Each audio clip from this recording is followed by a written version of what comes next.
سلام عليكم. حقيقة الحكم على الدكتور التازي وزوجته ب50 سنة سجنا نافذا. قبل ما نبدأ ما تنسوش الإعجاب بالفيديو والاشتراك بالقناة باش توصلوا بجديد إليكم التفاصيل.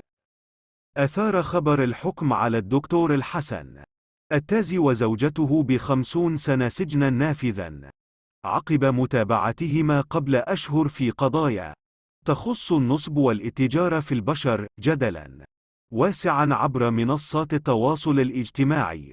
وفي هذا الصدد أكدت مصادر مقربة من الدكتور التازي ومن معه المتابعين في حالة اعتقال أن القضية ما زالت معروضة على قاضي التحقيق، ولم يعرض الملف بعد على المحكمة للمناقشة حتى تنطق حكمها فيه، ويبقى ما يتم تداوله على نطاق واسع بمواقع التواصل الاجتماعي غير صحيح تجاه الحكم على التازي ومن معه مجرد إشاعة متداولة لا تمت للواقع والحقيقة بصلة. ولقد اعتقل الدكتور التازي صاحب مصحة شهيرة وزوجته ارتكابه جناية الاتجار بالبشر باستدراج أشخاص واستغلال حالة ضعفهم وحاجتهم وهشاشتهم لغرض الاستغلال للقيام بأعمال إجرامية من نصب واحتيال على المتبرعين بحسن نية. نشكركم على حسن المتابعة.